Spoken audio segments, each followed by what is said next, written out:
Boa noite, eu sou Clara Regui, estamos aqui hoje para mais uma live da Associação Nacional de Livrarias, a ANL, dentro da série O Varejo do Livro de Norte a Sul do Brasil. Essa série faz parte do projeto Estamos Prontos para Novas Histórias e hoje eu vou conversar aqui com a minha companheira Iris Borges, vou convidá-la já de uma vez para entrar. Iris, eu te peço que você, a Iris já está aí, já estamos, o pessoal já está chegando, eu te peço para me pedir a entrada para eu poder te jogar para dentro. Dou boa noite a todos. Estamos aqui, eu sou Clara Regui, jornalista, escritora, editora de uma pequena editora chamada Outubro Edições, mas vou esperar a Iris entrar para a gente se apresentar direitinho, falar um pouco de todos nós e falar sobre o mercado editorial, que é o tema nosso dessa live, principalmente a questão aqui do Centro-Oeste, nós somos de Brasília, como a proposta é discutir a situação do livro de norte a sul do Brasil, hoje é o Centro-Oeste, que é o nosso tema. Boa noite, Borges. Boa noite, minha câmera está virada. Desviramos. Desvirou, tudo É ao, bem? é ao vivo, né? Quem sabe faz ao vivo. Tudo bem, Iris. Eu estou aqui começando a falar com o pessoal, que nós estamos fazendo essa live aqui da ANL hoje, Associação Nacional das Livrarias, somos convidadas, agradecemos muito o convite, porque para nós é sempre uma honra, é sempre bom a gente falar de livros, falar da situação, que a gente vem vivendo, embora seja uma situação, nem sempre as notícias são boas, mas o nosso amor pelo livro, pela leitura, é maior do que todos os problemas. Então, com esse amor, com essa dedicação que a gente tem a vida inteira por isso, que a gente começa essa live. Eu vou, assim, falar só en passant quem é Iris Borges, porque a maioria das pessoas já sabe. Iris Borges entre algumas poucas outras coisas, ela é psicóloga, ela é livreira, ela é dona da distribuidora Arco-Íris de livros aqui em Brasília, a maior distribuidora do Centro-Oeste, uma das grandes do Brasil também. É escritora, é curadora de uma série de eventos culturais, enfim, ela desenvolve basicamente quase todas as funções relativas ao livro. Há mais de 40 anos, foi professora também, e hoje em dia eu tenho a honra de fazer parte com a Iris de um grupo chamado Instituto Cultural Casa de Autores, que ela presidiu por mais de 10 anos, hoje ela é vice-presidente, eu sou uma das diretoras também da Casa de Autores, e nessa nossa convivência aí há 9 anos direto, mas a gente já se conhecia antes, a gente vem participando dessa luta aí toda, em defesa do livro, da leitura. Nosso lema, nosso grande lema é fazer do Brasil um país de leitores. Mas nem sempre as coisas são muito fáceis, né, Iris? Você, com toda a sua experiência, podia abrir aí nosso bate-papo, dando uma geral nesse panorama que é de crise, e é uma crise que não é da pandemia, não é de um ano para cá, essa crise aí já está instalada há alguns anos, e você tem uma visão bem ampla dela.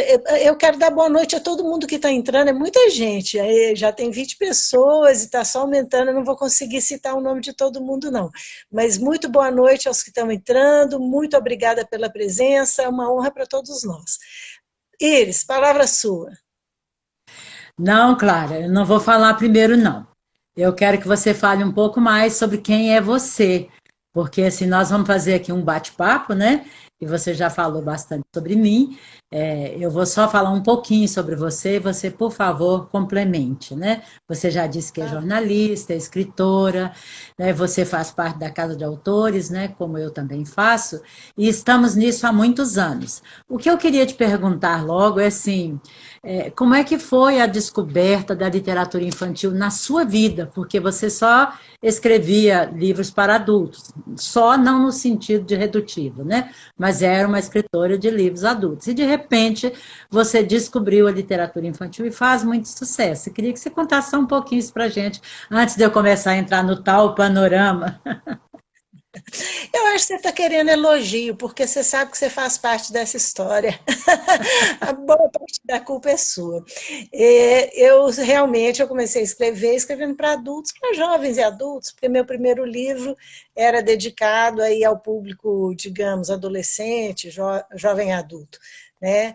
Mas realmente eu me expressava inicialmente para adultos, eu escrevi os primeiros romances, escrevi durante 30 anos no jornal, e escrevia muitas crônicas, então também tive entre os primeiros livros, livro de crônicas, e não tinha essa ideia da escrita para criança, porque, não sei por quê, filhos nunca tive, mas tenho muitos sobrinhos e tenho muito boas relações com as crianças, adoro crianças, elas me adoram também, a relação é muito boa. E sempre contei muita história para os meus sobrinhos, mas também não tinha a ideia, a pretensão. Quando eu entrei para a Casa de Autores e comecei a participar de algumas atividades que dão a vida, né, que fazem essa característica tão viva da Casa de Autores, que são as visitas às escolas e os eventos literários, eu comecei a ter um diálogo pessoal com as crianças e a receber demandas. Uma vez eu fui numa escola, eu não tinha livro infantil nenhum, e levei um livro meu de crônicas para mostrar para as crianças que eu era escritora.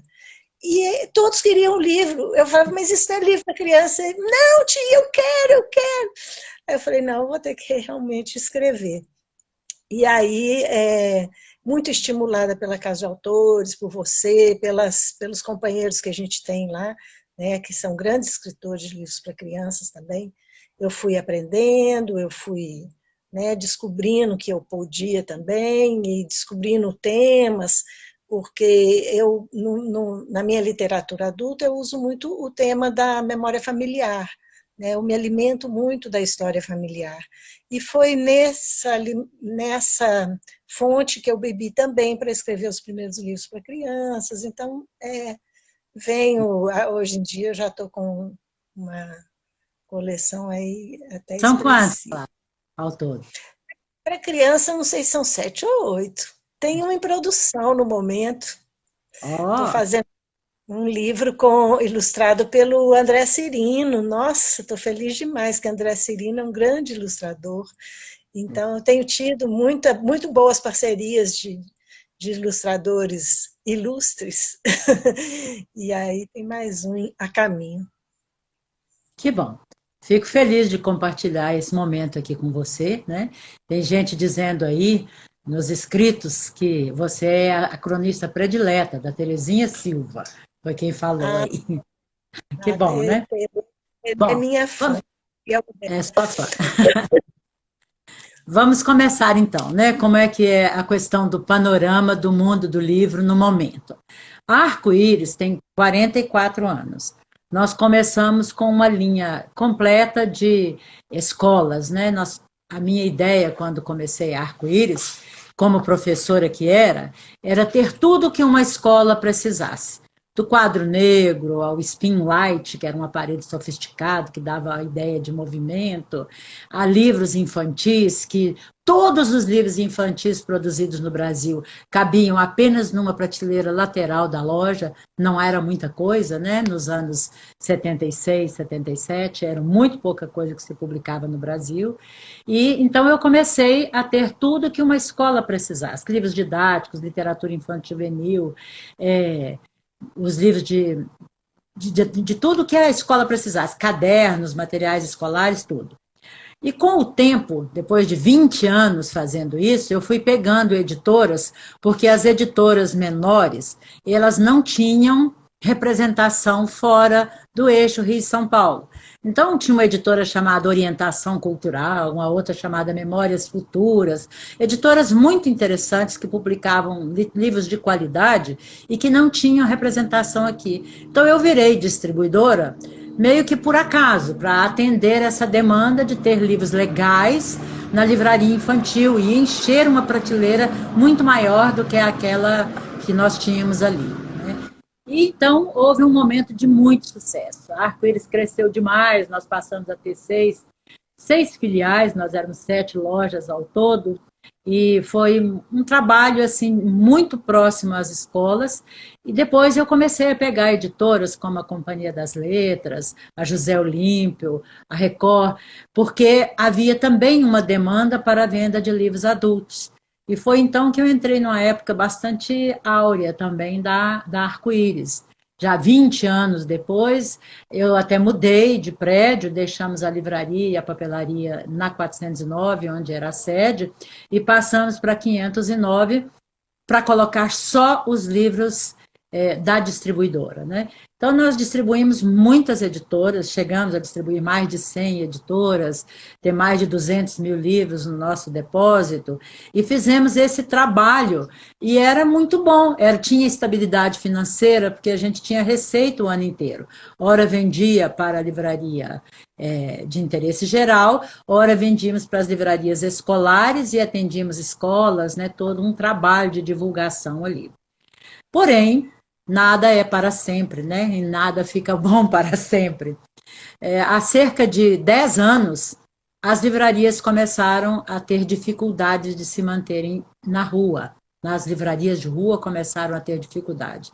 Um aluguel caríssimo, os descontos para as livrarias de rede que começaram a crescer e entrar nos shoppings eram muito mais favoráveis do que para as livrarias menores, de modo que o distribuidor passou a ser dispensável.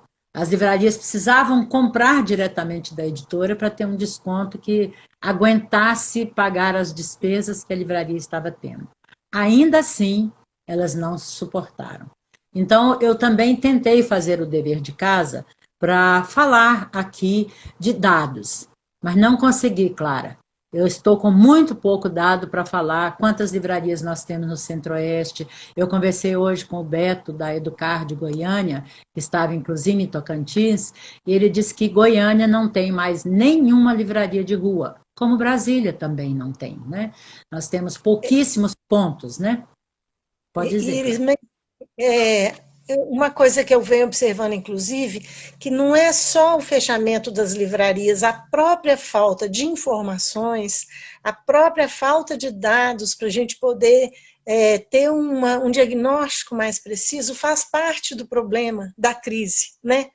Não é É verdade. só, né, a falta de informação é mais um sintoma dessa crise que estamos vivendo, né? Sem dúvida. E a gente tinha, né, que eu já fui vice-presidente da ANL, fui vice-presidente da Câmara Brasileira do Livro, e a gente tinha todo ano um anuário que a gente, dessa grossura assim, listando as editoras, as livrarias, as distribuidoras do Brasil inteiro, né? Eram muitas livrarias que nós tínhamos. Hoje nós temos cerca de 2.000 livrarias no Brasil todo, e aqui no Distrito Federal nós temos praticamente vivas e ativas nos shoppings, as livrarias da Rede Leitura, e na cidade um ou outro distribuidor de livro didático, né? Temos o Sebinho, que está vingando, hoje o Beto da Educar me disse que em Goiânia eles têm muito sebo, o que mais estão tendo sebos que vendem livros novos e livros usados, né? E algumas livrarias escolares, exatamente como está aqui em Brasília. Então, assim, eu sinto que a gente está pilotando um barco sem GPS, né? A gente não sabe muito bem para onde vai. Há alguns anos, 10 anos mais ou menos, um grande psiquiatra, psicólogo aqui de Brasília, que havia lido um livro do Carl Rogers chamado Novas Formas de Amar. Nesse livro, o Carl Rogers profetizava que em 2010 o mundo inteiro seria de pessoas que não distinguiriam mais o seu sexo, né? Seríamos pessoas que teríamos relações sem ser homem e mulher, como estavam sendo. Então, esse psicólogo convidou 9 pessoas do relacionamento dele, que ele considerava muito visionários, para tomar um bom uísque, fazer um bom jantar e a gente profetizar como seriam as relações amorosas dentro de 5 anos. Nós acabamos com o uísque dele, nós jantamos muito, mas nós não saímos de lá com uma ideia do que estaria acontecendo 5 anos depois nas relações amorosas. Como hoje, se as pessoas me perguntassem, né, como estarão as livrarias dentro de 5 anos, eu sou capaz de profetizar, mas é com intuição, não com dados, não com raciocínio. Com a intuição, eu acho que nós teremos muitas livrarias ainda. Que as livrarias não serão mais mega stores, que as livrarias não serão mais tão é, generalistas, como é um termo que estão usando muito agora, para dizer que uma livraria que tenha de tudo. Eu acho que nós teremos muitas livrarias de nicho e com experiências várias, que eu nem sei quais serão. Não será só um café. Acho que nós precisamos descobrir outras maneiras. Por que uma pessoa sairia de um bairro e iria a outro para visitar uma livraria, né? Para comprar o livro, ela não precisa ir. Ela pode pedir pela internet ou pela própria livraria que manda entregar na sua casa. Então, é preciso ter um porquê. Um deles vai ser o desejo enorme que nós estamos de aglomerar, né? Nós queremos ir para ver pessoas, para estar com pessoas, os nossos pares, né? Mas eu acho que não morrerão as livrarias, sabe? Eu acho que os livros continuarão, até porque, Clara, você acha que é mais informada do que eu nisso, nós não diminuímos o número de venda de livros, né? Os livros estão aí, e eles estão vendendo e muito, não é pouco o que está se vendendo, mas não naqueles lugares de sempre. A própria Arco-Íris tem passado perrengue, né? Para se manter viva, para se manter no mercado. Não é uma coisa simples. Mas a Arco-Íris também, ela teve que se reinventar e se transformar numa livraria de varejo também, né? Tá. Esse foi um dos movimentos que você teve que fazer, né? Isso. Eu não vendia no varejo, eu não tinha um site de vendas para não competir com os clientes que compravam em mim, até todos eles desaparecerem do mercado e a gente então precisa se manter vivo, né? Então a gente abriu, hoje a gente não chama mais Arco-Íris distribuidora de livros, é Arco-Íris Livros, né?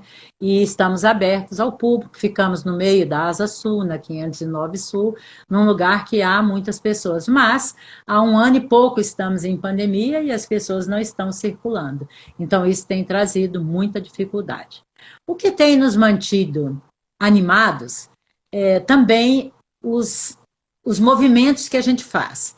A união da Arco-Íris com a Casa de Autores, né, que está muito bem, obrigada, tem lançado muitos livros, todos os autores, mesmo em pandemia, estão com livros novos e fazendo lives e fazendo vídeos para escolas, né, interagindo com o seu público leitor, numa escala menor, mas interagindo, né?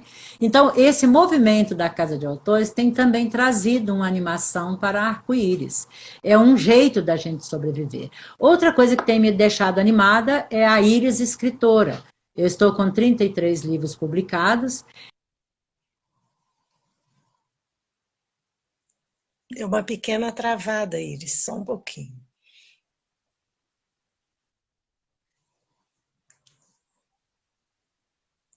Você travou aqui para mim. Uma das coisas que a gente retomou, né, na nossa buscar coisas, de nos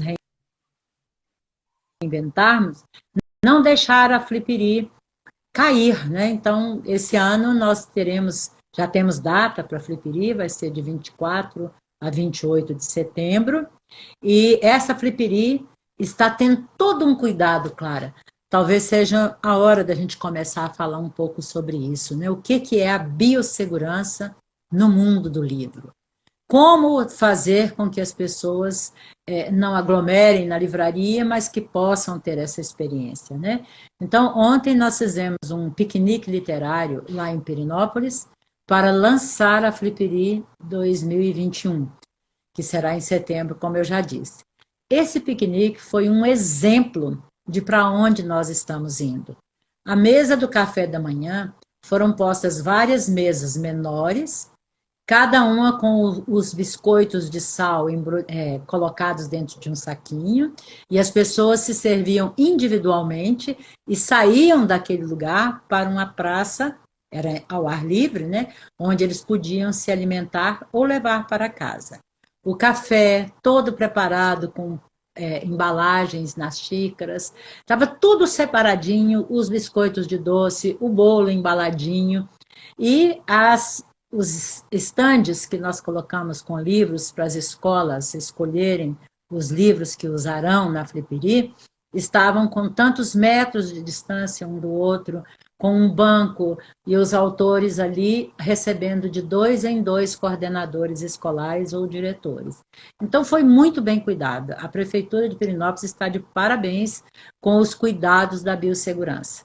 E a gente não queria que ninguém visse mais do que 10 pessoas aglomeradas num determinado lugar, né? Então, houve esse revezamento durante toda a manhã e foi muito exitoso. Então, nós temos que nos acostumar com isso por um bom tempo, viu, Clara? É. Claro. A Flipiri também vai tentar ou inaugurar, ou tentar inaugurar, a gente não sabe, você falou aí em 5 anos, 10 anos, a gente não sabe como é que vai ser em setembro, que é a data da Flipiri. Isso. Mas a proposta é que seja um evento que comporte ser híbrido, né? Que Isso. contenha tanto o presencial quanto o online. Explica para nós como é que isso vai ser, se for ser híbrido, como será isso? Então, nós também estamos aprendendo, é claro, né? Hoje eu conversei longamente com o Robério, que visitou algumas livrarias, conversou com livrarias, não, algumas feiras, é, que já fizeram a experiência do online, e ele foi em busca do que deu errado. O que deu errado, né? Então ele ficou me contando e acabou com o Robério. Ele é um produtor de que faz feiras e faz inclusive a Bienal de Brasília. E ele disse que a feira recente, a mais recente, que foi da Unesp, ela foi extremamente exitosa. E ela foi totalmente online, né? Então, tinha também as presenciais, mas muito controlado, e totalmente não, foi quase totalmente online.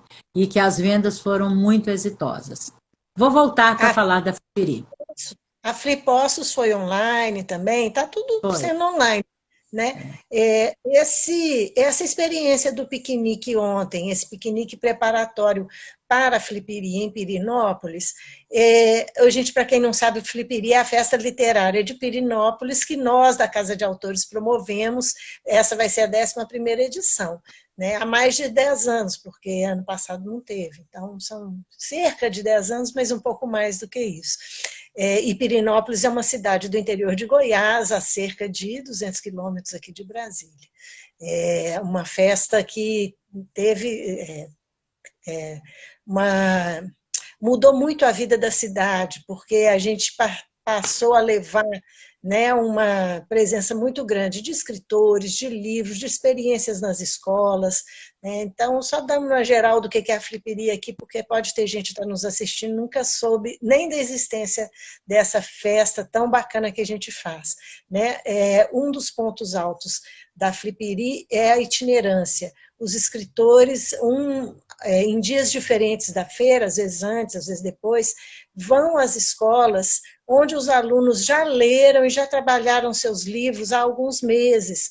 Então, a gente chega numa escola lá, os alunos encenam nossos livros, ou tem cartazes espalhados pelas escolas, ou tem músicas, apresentações que eles fazem para nós. Então, tem toda uma relação dos escritores com os alunos, com os professores, a gente ministra oficinas também. Então, é uma festa assim, que enriquece muito a cidade, porque leva a eles, proporciona a eles um contato que de outra forma não seria possível, e enriquece demais a nós, escritores, porque temos também essa oportunidade única, ímpar, de estar tão próximos dos nossos leitores, com essa troca de energia, esse aprendizado assim constante. Esse evento que a Iris está relatando, que eu ouvi ontem, foi um piquenique preparatório, onde foram apresentados esses livros que vão ser trabalhados nas escolas para em setembro, quando a gente voltar para a Flipiri propriamente dita, a gente ir às escolas, os escritores vão às escolas e esses alunos terão lido e já terão trabalhado neles, né? Então, fala para nós aí dessa possibilidade, assim, porque quando você falou, por exemplo, do lanchinho individualizado e tal, mas isso numa Flipiri que tem um público, que você vai levar 100, 200, 200 pessoas, não vai ser Vai ser assim, né? diferente. Vai Nós ser temos diferente. uma produtora, né, que trabalhou conosco durante muitos anos, que é a Leda Alves, nas feiras grandes de Brasília, ela que fazia toda a produção. E ela está nos acompanhando e nós estamos estudando juntos com a prefeitura como fazer uma festa literária ou só virtual, ou híbrida, ou só presencial, dependendo do andamento das coisas. Então, hoje, de acordo com a biossegurança, cada oficina só pode ter, no máximo, 10 pessoas para o tamanho de uma sala de aula comum. Então, essa é a ideia. Nós vamos ofertar apenas 10 vagas para as oficinas presenciais. E nós, tudo que aquilo que a gente fizer presencial vai ser transmitido online também. Então, por exemplo, o salão paroquial, que é o maior espaço, que cabe 500, 60, 600 pessoas, só pode conter 80 pessoas se a situação estiver como hoje, né? Então, tudo isso está sendo observado. Como é que nós vamos vender os livros? Como é que eles serão colocados, né? Se serão colocados à venda fisicamente, quantas pessoas poderão andar, quantas pessoas poderão circular, isso tudo tem que ser muito cuidado e, claro, precisará ter a venda dos livros também online. Então, todo esse cuidado é muito grande e a gente precisa pensar como não atropelar. Por exemplo, a feira da Unesp foi tão exitosa, mas só com editoras. Não tinha distribuidora, não tinha livraria, né? Com um desconto acima da possibilidade de um distribuidor ou de uma livraria poder dar. Então, como é que isso vai ficar no futuro? Ao tal do GPS, né? Onde está o GPS para a gente olhar para o futuro e poder imaginar a manutenção, a sobrevida daqueles que estão no varejo, né? Como é que vai ser? Mas, de qualquer maneira, um GPSzinho eu acho que a gente consegue ter, que foi essa demonstração de apuro e zelo com a questão da segurança ontem, demonstrada pelo pessoal da Prefeitura de Pirenópolis, né? Foi uma aula de Foi que é mal. possível, sim, cumprir protocolos seguros, né? Zelar pela segurança de todos os envolvidos, né? E é claro que isso, transposto para um evento de maior porte, vai requerer outros protocolos, mas isso está em construção, nada disso está sendo desprezado, né? Outra coisa que me impressionou, Clara, não sei se cortei você, é o custo de uma feira, de uma festa literária híbrida é maior do que uma só presencial. Quando eu pensei que a gente faria híbrido e que teríamos convidados virtuais, eu imaginei que esse custo cairia bastante, porque a gente teria passagem, hospedagem, alimentação, não é? Porém, o custo de manter toda a parte de aparelhagem, né, com uma internet de primeira linha, com iluminação adequada, com mesas, com técnicos operando simultaneamente vários eventos, né? Porque vai acontecer de ter uma oficina com crianças e o ilustrador precisará colocar as crianças botando a mão na massa e mostrar como seria para quem estiver em casa ou quem estiver acompanhando. Todas as conversas, os debates, né? Nós devemos ter provavelmente pessoas presencialmente interrogando alguém que esteja virtualmente, né? E mediando a conversa com os presentes ali. Então, acaba tendo um custo, mais gente trabalhando, né? E o alcance também poderá ser maior, porque a hora que isso começa a ser divulgado, e é possível, né? Essa feira da USP, por exemplo, da Unesp, aliás, pelo que o Roberto estava me dizendo, vendeu para os países lusófonos e para países vizinhos nossos aqui na América do Sul. Então é muito interessante abrir um novo mercado, né? Um outro trabalho. Eu estou vendo e não quero deixar passar aqui que o autor Ubiratã Machado comenta que em Brasília nós já tivemos 67 livrarias, né? É verdade, eu me lembro, eu forneci para todas elas, né? E era maravilhoso, a gente percorreu o circuito, o lançamento hoje é em tal lugar, o lançamento é em tal lugar, né? Era muito bom a gente. Você Que lembra bom disso, Clara? Não é do meu tempo. Mas que bom que você viu o comentário, porque eu ia pedir desculpa porque eu enxergo mal e às vezes eu não consigo ler o comentário ou a pergunta. Mas agora eu estou vendo que o meu problema não é só de vista, não. O meu coisa não atualiza. Então eu vi assim, tinha horas que ninguém comentava nada. Eu fui passar a mão aqui, eu vi que tinha zilhões de comentários, eu perdi todos. Então, à medida que você conseguir identificar alguma intervenção que eu não tenha visto, você me chama a atenção, por favor. Ó, A o única André pessoa Serino, que você mencionou, está nos assistindo aí, né? Que bom. o único que eu vi é que o André Cirino entrou depois que eu elogiei ele. Então, vou ter que elogiar de novo, viu, André? Falei do nosso projeto novo aí, que vem por aí, nossa parceria. Bom, mas sobre isso que você está falando do custo do híbrido, do online, né, não ser tão baixo quanto a gente pudesse supor, eu ia dizer que essa questão da venda online, ela tem um custo tecnológico que a gente está aprendendo também. Né? Isso. Tanto o André ama nós, que coisa linda, nós chamamos André. A Lucília falou que nós somos lindas, todo mundo falando que a gente é linda. Mas isso eu já acostumei. Toda live eles falam que a gente é linda. Eu quero até interromper você um pouquinho para falar que o Tagore está aqui e o Tagore está fazendo a curadoria do projeto da Biblioteca do Brasil, né, demonstrativa do Brasil, também BTB. toda em plataforma online. Então é mais uma experiência, né, de um projeto E, novo que está vingando, né, de uma maneira que é totalmente experimental, porque isso nunca aconteceu antes, né? Então, isso, o que eu ia falar era sobre isso.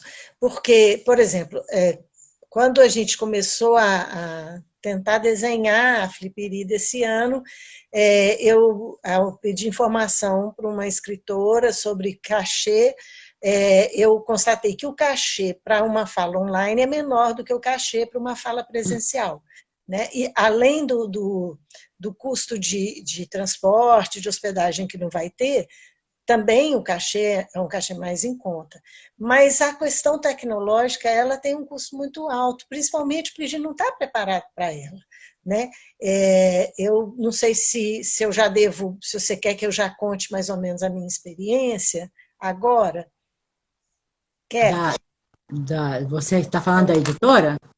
É, Pode você começar quer a falar. eu já fale sobre isso, porque, por exemplo, eu criei a Outubro Edições, ela é uma microempresa, isso, né? Sou eu editando livros, basicamente editando livros meus. Eu comecei assim, editando livros meus que não conseguiam editora, né? Eu não conseguia editora para determinados livros, eu achava que valia a pena editá-los, aí eu comecei a editá-los. E muitas pessoas vendo, achando legal o trabalho que eu fazia, começaram a me contratar para fazer o que eu fazia para mim, fazer para elas também. Né?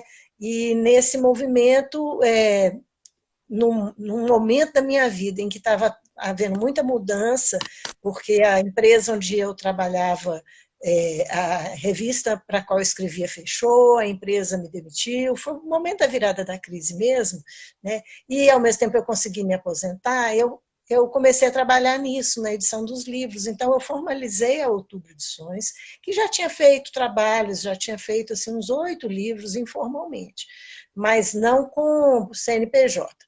Então, eu formalizo a Outubro em 2015, para dar prosseguimento ao meu trabalho, que não tinha saída em outras editoras maiores, de maior expressão, e começo a fazer livros para os outros que me pediam, que me contratavam para fazer para elas o que elas não sabiam fazer.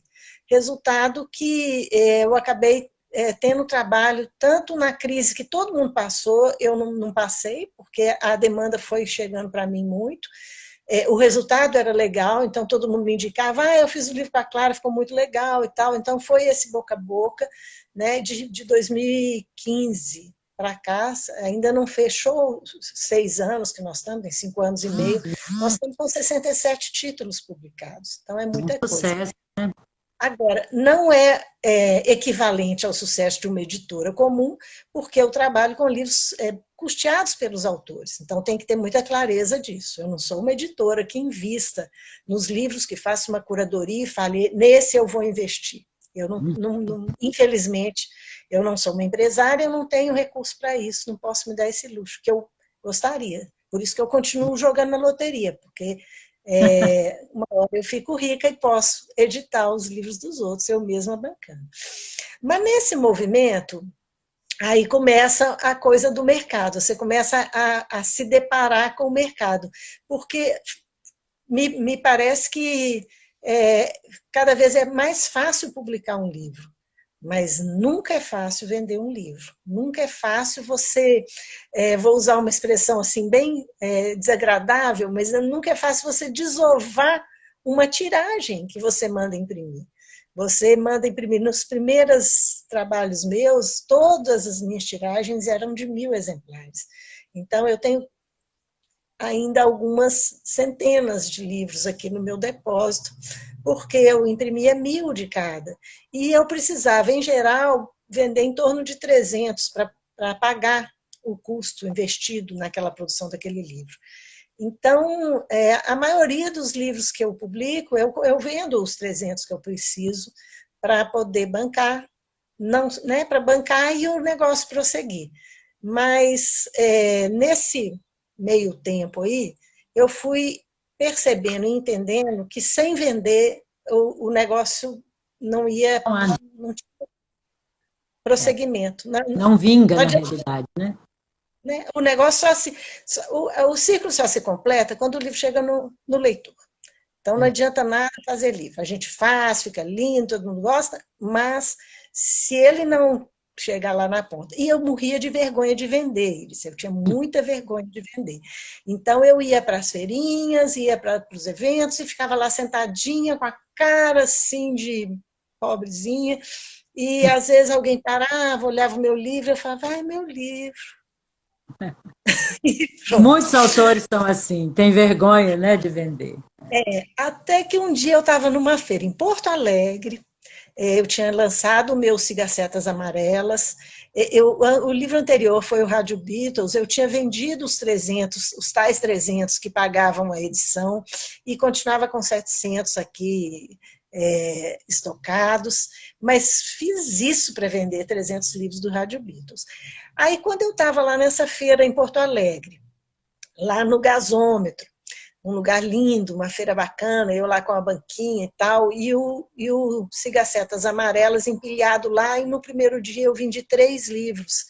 Aí, de noite, eu fui dormir, eu falei, isso não vai prestar, não adianta eu ficar nessa postura defensiva, como se fosse alguma vergonha, como se eu tivesse que pedir alguma coisa para alguém. É o meu trabalho, ele é lindo, ele é bom, né? Se eu não fizer um esforço para mostrar isso para o potencial comprador, eu não vou a lugar nenhum. E aí eu fui recorrer às técnicas de teatro que eu estudei, que eu fiz teatro lá na infância e na juventude, e falei, se é tão difícil para a Clara se colocar para vender o livro dela, encarne-se uma personagem, e essa personagem que trate de vender os livros da Clara, que ela merece.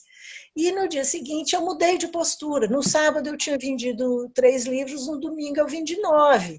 E é assim, me dirigindo às pessoas, bom dia, boa tarde, eu posso te apresentar meu trabalho, esse livro aqui é o resultado, fiz isso, fiz aquilo, viajei, fui, fiz, pensei. E as pessoas, não, que legal, quero sim. E isso me surpreendeu muito, essa possibilidade de abordar as pessoas, de me dirigir a elas, não estou pedindo favor, não é caro, não é assim, né? Não tem nada de errado, é um motivo de orgulho. E aí, ao conseguir vender os 300 de lei do Eu Cigacetas sou Amarelas. testemunha de que você é uma ótima vendedora, né? Nós estivemos juntos, né? Um grupo da Casa de Autores foi a última Flip, né? E eu vi você lá num banquinho vendendo, né? É mais desinibida do que eu, porque eu acho que eu sou uma ótima vendedora do livro dos outros. Quando chega no meu, eu fico um pouco travada, sabe? Eu fico, ainda tenho um pouco de vergonha de promover o meu livro, sabe? Então eu preciso aprender mais com você, né? A Tem que superar ser mais isso. sem vergonha, tem que ser mais sem vergonha. E aí, quando só o final da história aí do Cigacetas Amarelas, que quando eu cheguei no Cigacetas Amarelas eram 333 livros que eu precisava vender. Quando eu cheguei ao 333, eu falei, agora eu peguei o jeito, parar para quê? Vou parar nada, vou em frente. E vendi a tiragem inteira. E o livro hoje está esgotado, eu estou ainda procurando uma maneira de reeditá-lo, assim, por falta de recurso mesmo, ainda não fiz, porque dou prioridade aos novos, mas estou prestes a arrumar uma solução aí para Que reeditar o bom. Cigacetas Amarelas, que é um livro que é muito querido, as pessoas gostam muito dele.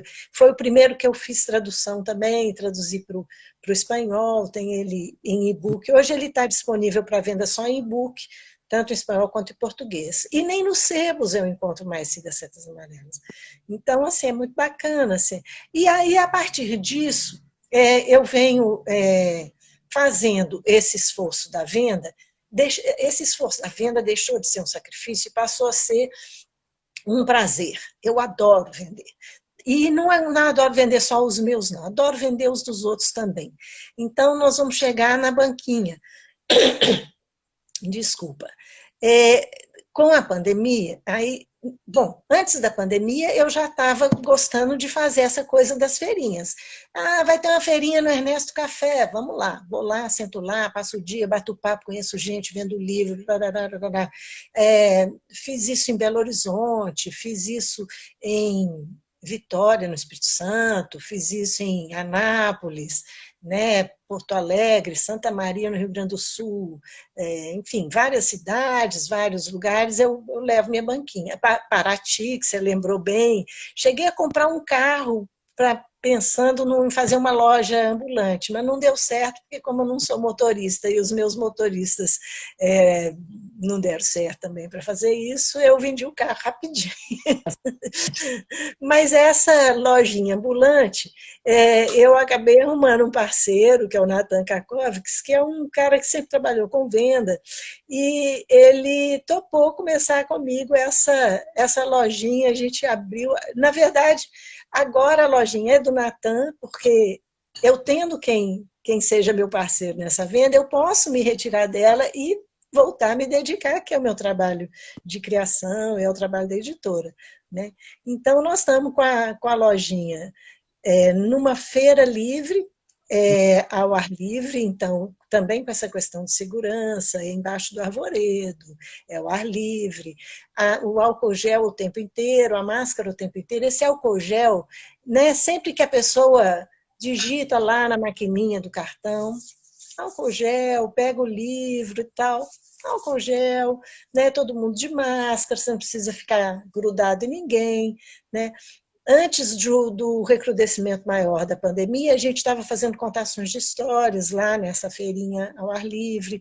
Aí apareceu um outro parceiro, que é o Espaço Ínfino, na 506 Sul. Lindo, Essa né? feirinha é 110 Norte, às terças-feiras. O Espaço Ínfino, na 506 Sul, aos sábados e feriados.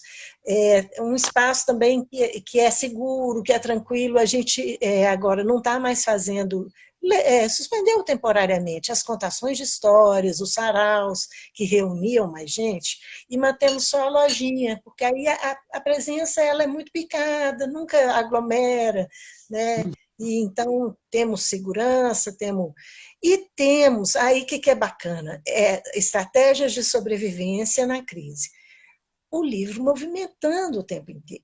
Nem sempre é uma grande venda. Tem dia que são 10 livros, tem dia que são 15 livros, tem dia que são 17 livros, mas é o espaço que a Outubro encontrou para estar se colocando, e a gente teve a alegria de trazer uma porção de gente independente, autores independentes que não têm espaço, que não têm distribuição, não têm onde se colocar. Então, ao lado da Outubro, nós temos a Avá Editora, que é uma editora independente, artesanal, caprichosíssima, linda, que está com uns livros super bacanas lá com a gente. Temos a Maria Cobogó, que é um coletivo de companheiras assim, que faz um trabalho maravilhoso, que é um prazer tê-las juntos, são parceiras de vários eventos, são colegas nossas de vários movimentos. Então, tem a Outubro, a Avá, a Maria Cobogó, os independentes, e gente que também não é independente, como você, por exemplo, tem editora, tem tudo, mas tem livro seu lá também, e lá também tem uma saída para eles, né? E uma oportunidade do encontro, da contação, quando está tendo a contação você vai, né? Eu vou, outros vão. Então, tudo isso sim está sendo... não é a solução do problema, eu tenho muita clareza disso. Não é a solução do problema, são estratégias de sobrevivência na crise. Né? Isso mesmo. Me fala sobre isso, o que você acha disso? Eu estou lendo aqui algumas coisas, né? E tem o Bito, né, da Livroteca Storytime, está falando sobre eles terem aberto a livraria deles perto da pandemia, todo o transtorno para sobreviver, como eles estão vivendo, vendendo pelo Zap, contando a história, gravando vídeos, né? E falando da importância de ter na livraria um canto para o autor independente, né? E tem mais uma coisa que eu quero falar, Clara, que o Bernardo está acompanhando a gente aqui, e se a gente desejar que ele compartilhe a tela conosco, nós podemos convidá-lo, né, para poder conversar um pouquinho sobre o que é a ANL, como é que a ANL está funcionando e que dificuldades também as entidades de classe estão passando, né? Então... Eu ia chegar nisso, porque se Bernardo quiser pedir a entrada, eu coloco ele aqui, porque eu estou na gerência da live. Você que está mandando, né? A porteira da live. Eu não estou conseguindo realmente ler, eu estou vendo que tem muita mensagem para nós, gente. Eu peço, por exemplo, me parece que é o Éder que está querendo me falar uma coisa. Éder, depois você me manda, porque eu não estou conseguindo acompanhar, não. Ele está dizendo que está achando ótimo você falar dos livros e que se quiser falar do livro dele, está à vontade, é isso que ele está dizendo, né? Que o Éder chegou recentemente na Casa de Autores, né? Eu tinha uma última coisa da minha experiência que eu ia falar. Eu ia falar da importância da organização, ia chegar na NL agora. Mas eu comecei a falar porque eu ia falar do site, acabei não falando. Que é o seguinte, quando eu puxei o assunto do custo, que uma das coisas que eu fiz nesse momento também, porque eu sempre vendi muito online, mas a minha venda online, ela é também de camelô. Assim como eu sou camelô no presencial, eu sou camelô no online também. Esses livros todos que eu vendi, essa história que eu contei que eu vendi esses livros, a maioria absoluta era nas redes sociais, mas no homem a homem. Eu virava para a pessoa e falava, Iris Borges, tudo bem? Como é que você está? Terminou a reforma lá do seu banheiro? Ficou boa? Ficou. Aqui, eu estou com um livro novo que fala disso, disso. Você tem interesse em um exemplar? Se quiser, eu te mando na sua casa, se deposita para mim, tá bom? Ah, não, eu só posso na época do pagamento. Você quer o livro agora e me pagar no pagamento? Eu te lembro no dia. Ah, então eu quero. Tá bom, então. E foi assim. É assim a minha técnica. Mas nisso, anos fazendo isso, eu lembrei que eu precisava construir um site e organizar essa venda online. Então, isso dá despesa, isso requer também, né, tecnologia, equipamento, suporte, uma opção de coisas, que na hora que a gente for fazer os eventos híbridos, a gente vai ter que ter, né, a Arco-Íris vai ter que ter um bom site de vendas, né, tudo vai ter que estar tecnologicamente pronto, preparado, para dar conta das demandas que vão nos chegar. Então, não é totalmente sem GPS, não. Alguns GPS a gente tem. É verdade. Uhum. Algumas coisas a gente consegue já identificar, né? Desafios que a gente vai identificar. Eu tenho que ver aqui, por exemplo, se o Bernardo está pedindo para entrar, né? Ele já falou alguma coisa aí, cumprimentou a gente, mas se ele desejar entrar conosco, que vai ser muito bem-vindo, você precisa pedir, viu, Bernardo, solicitar para participar. Enquanto isso, Então, eu estou lembrando de falar aqui, claro, disso aqui, ó, esse é o catálogo da Casa de Autores, né? Que é uma das maneiras que nós estamos também encontrando é formar coletivos, né? Formar grupos, nos profissionalizar mais, porque assim havia uma coisa muito ruim no passado que eu não gostava, que era uma vitimização, né? Do autor independente, de ser, não é fácil, nunca foi fácil, né? Se a gente for olhar para a história do livro, sempre nós tivemos poucos leitores em relação à população. 10%, 20% da humanidade é leitora, e não muito mais do que isso, né? Então, dentro desse grupo que gosta de livros, é que a gente precisa vender os nossos livros, né? E eu sinto que há uma movimentação assim de areia movediça no momento, né? Que nós estamos de fato mudando. E não quero deixar de falar numa coisa que é muito importante, que é o modelo de negócio. Porque nós tivemos gigantes como a Saraiva, gigantes como a cultura, não é? Que acabaram ruindo as suas bases, talvez pelo modelo de negócio. Por que é que as livrarias leitura estão sobrevivendo? Porque eles têm um modelo de negócio diferenciado. Em vez de eles serem uma grande, um negócio gigantesco, cada livraria tem um sócio diferente. O Marcos Telles é o principal, né, de todos, e ele, em cada livraria que abre, ele tem um sócio que fica na livraria, que acompanha, que toca como sendo um negócio pequeno. Então, esse é um modelo de negócio diferente dos outros gigantescos que têm ruído, não só no Brasil, mas tem ruído fora do Brasil também, né? Por isso que eu mas, imagino que o livro não nasceu para ser uma mega store.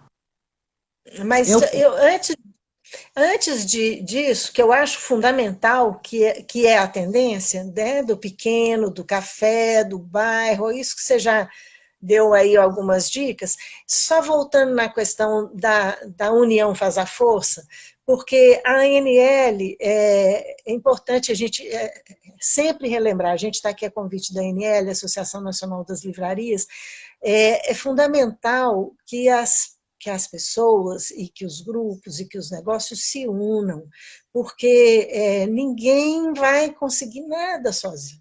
Né? não. Os coletivos. A Casa de Autores é um coletivo com cerca de 15 anos de existência, 15 anos, de 15 anos. 2006, 15 anos de existência, muitas pessoas já passaram pela Casa de Autores, muitas pessoas passaram e a gente perdeu contato, outras a gente mantém contato, ainda são irmãos, parte dessa mesma irmandade, mas está meio travado. Você está travada? Ou você está me ouvindo? Não, você tá, de vez em quando dá uns travadinhos, mas está andando. Não deu Pode uma falar. travada aqui para mim. Deixa eu voltar. Então, a Casa de Autores é um exemplo disso. Eu queria citar o Movimento Mulherio das Letras, do qual eu faço parte, já fui a 3 encontros nacionais, que também,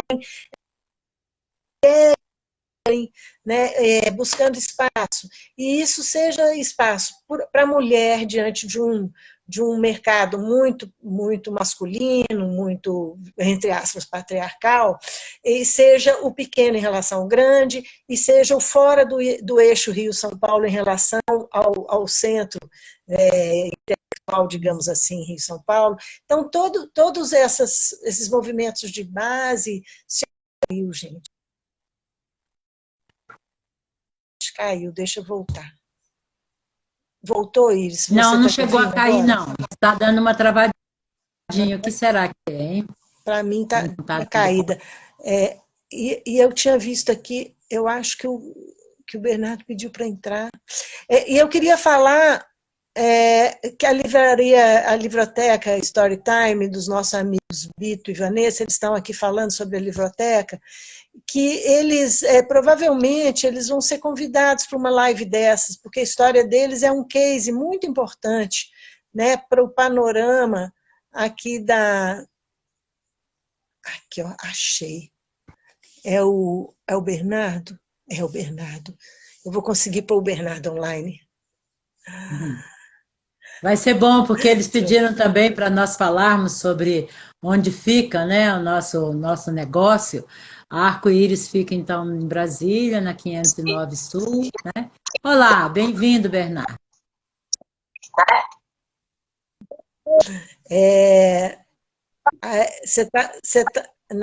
Para mim está meio travado aí o Bernardo. Deixa eu ver se.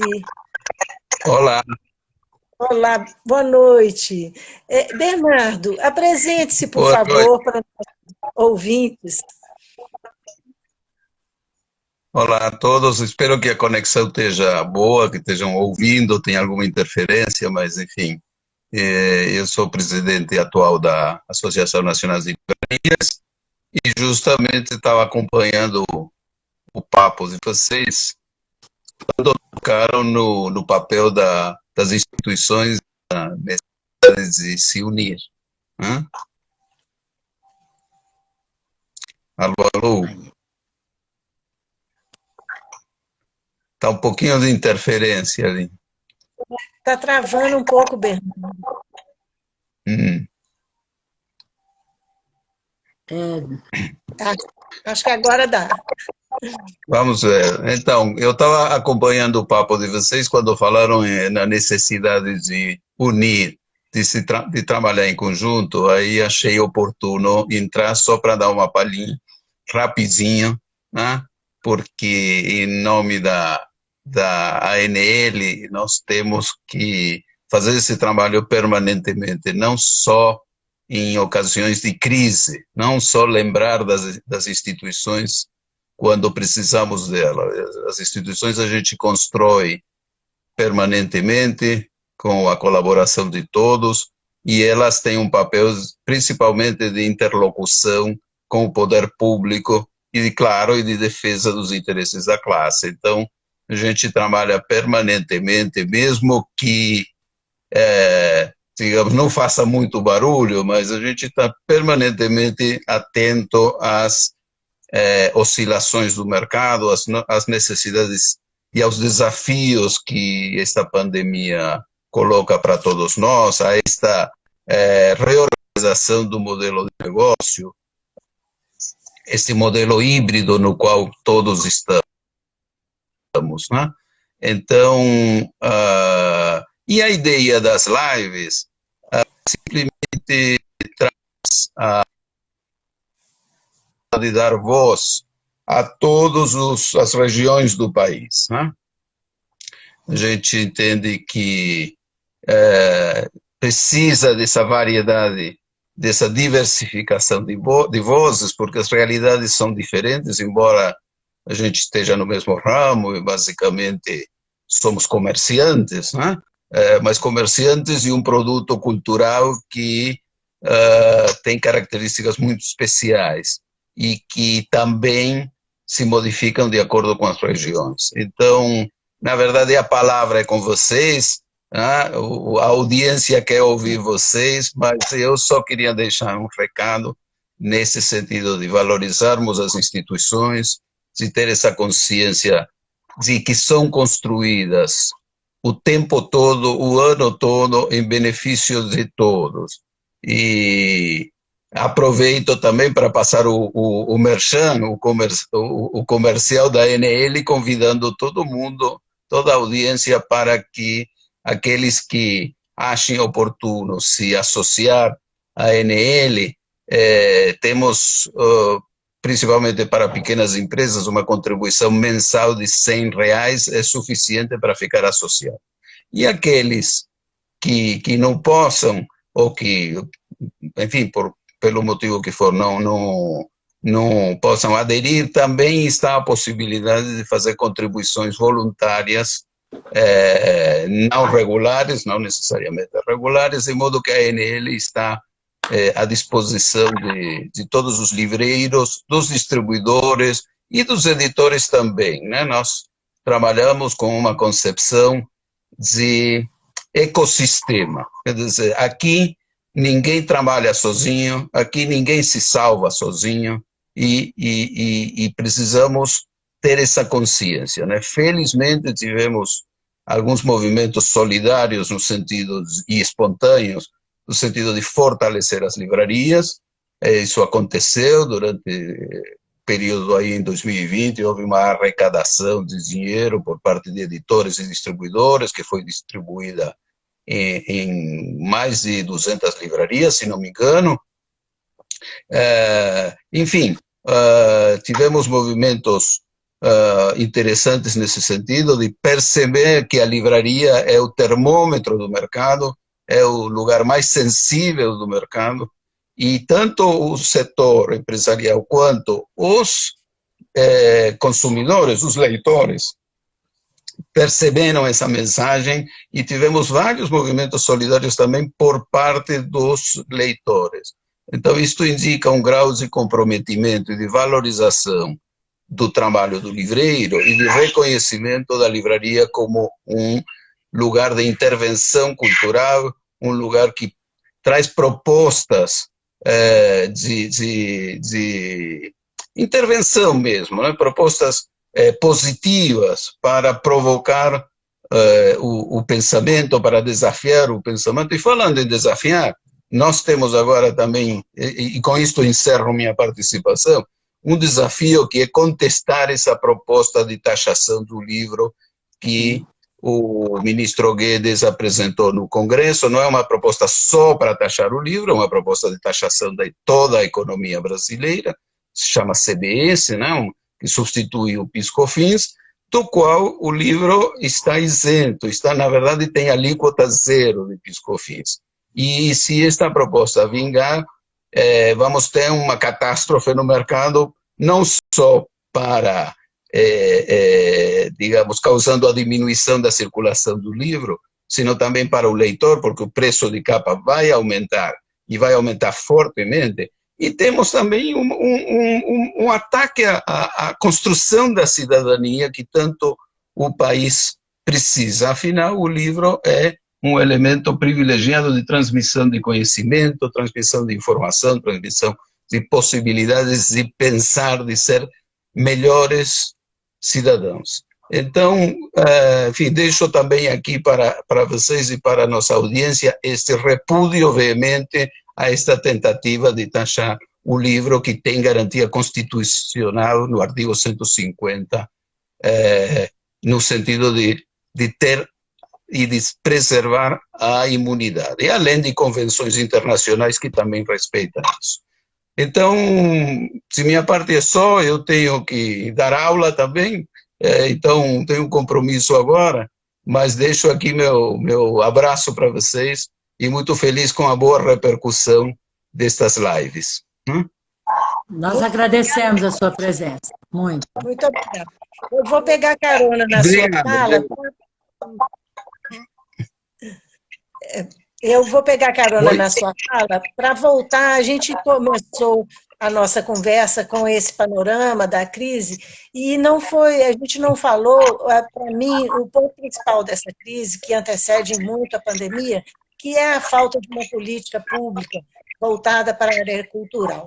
Essa já tem alguns anos isso, um movimento político intencional de desconstrução da educação, de desconstrução do Estado como política pública de educação, o MEC, as políticas de bibliotecas, as políticas de incentivo ao livro, à leitura, às compras, que tudo isso sempre foi fundamental para a gente ter sempre tido um movimento vivo aí na produção de livros e na produção de conhecimento que gera cidadania, como bem colocou aí o Bernardo.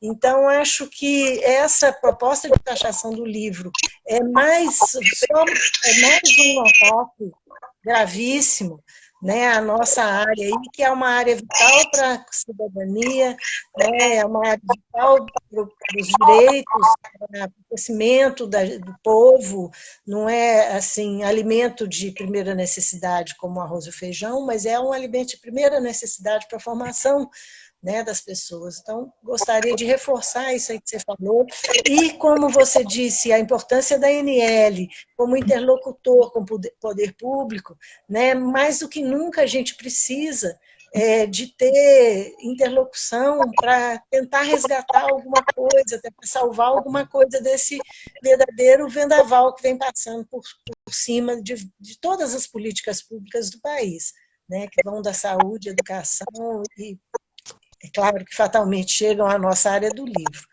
né. Iris? Nós estamos no nosso tempo já, não é? Estamos no tempo. Então, eu queria te convidar, Iris, para fazer o seu merchan, que aí eu volto a bola em mim, faço o meu e a gente encerra, tá bom? Ok. Então, ok, eu estou saindo. Tchau, tchau, princesa. Obrigada, Obrigada. muito obrigada. Pode Para cortar terminar, aí. então, Não, eu quero você que mencionar... Está com dificuldade para sair? Ah, pronto, saí. Então, eu quero aproveitar para falar que eu sempre defendi a ideia de a gente ter um guarda-chuva, um desejo de proteção para o mundo do livro e da leitura, não é? Eu acho que mais do que essa questão do imposto, por exemplo, ele vem na...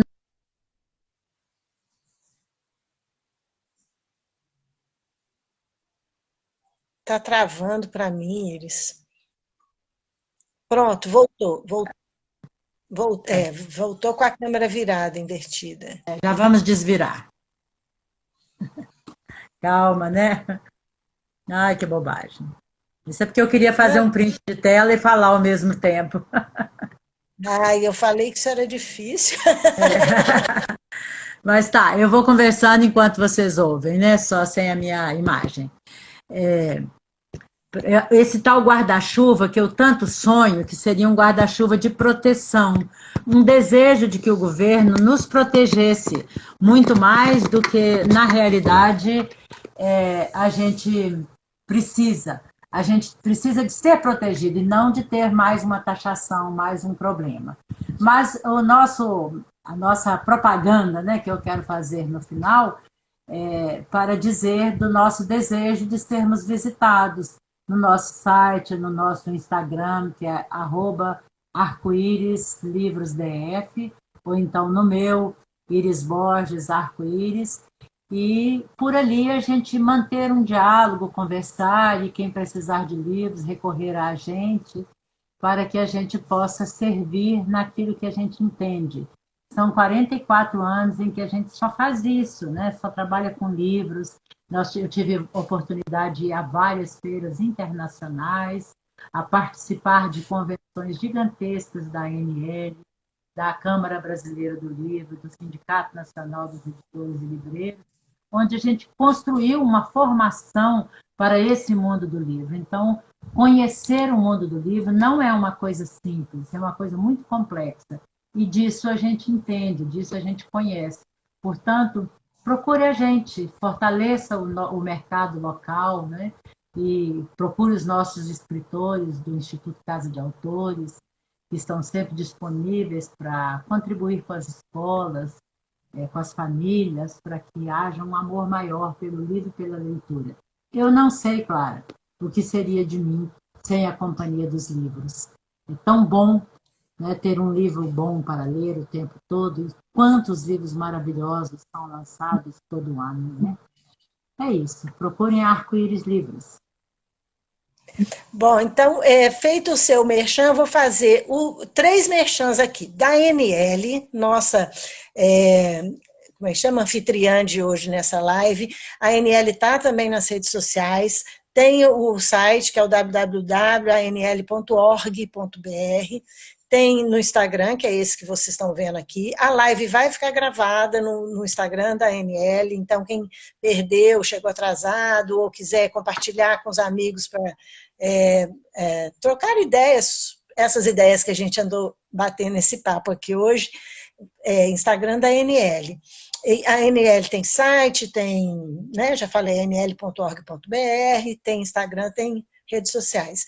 A Casa de Autores, também a mesma coisa. Nós temos o nosso site, esse catálogo que a Iris mostrou aí, a gente tem ele online no www.casadeautores.com.br. Temos também Facebook, Instagram, essas coisas. E do meu trabalho pessoal, Clara Regui, estou nas redes como meu nome, Clara Regui, mas também da Outubro Edições, que é que é a minha editora, é o www.outubroedições.com.br. É claro que você cedilha e o tio do Edições não tem. No meu site, além dos livros, eu mantenho um blog no qual eu faço resenhas literárias, e esse blog eu mantenho ele desde 2006, são 15 anos de blog com todo o acervo lá. Então, às vezes você quer uma boa dica de livro, entra lá no blog, lá você vai encontrar mil assim, leituras, comentários de livros, etc. Então, visitem-nos nas redes, visitem-nos, desde que seguramente, presencialmente, vão a Flipiri em setembro, nós estamos em Brasília, sou Clara Regui, Iris Borges, agradeço demais a presença de vocês, agradeço demais a ANL, né, e vamos manter essa conversa, porque é assim, trocando ideias, que a gente vai aprendendo uns com os outros, unidos, e lendo bons livros a gente cresce, a gente se torna melhores cidadãos e ajuda a fazer do Brasil um país melhor. Gente, boa noite a todos, obrigada. Vou encerrar agora, gravar, tá bom? Boa noite, obrigada. Boa noite. Boa noite.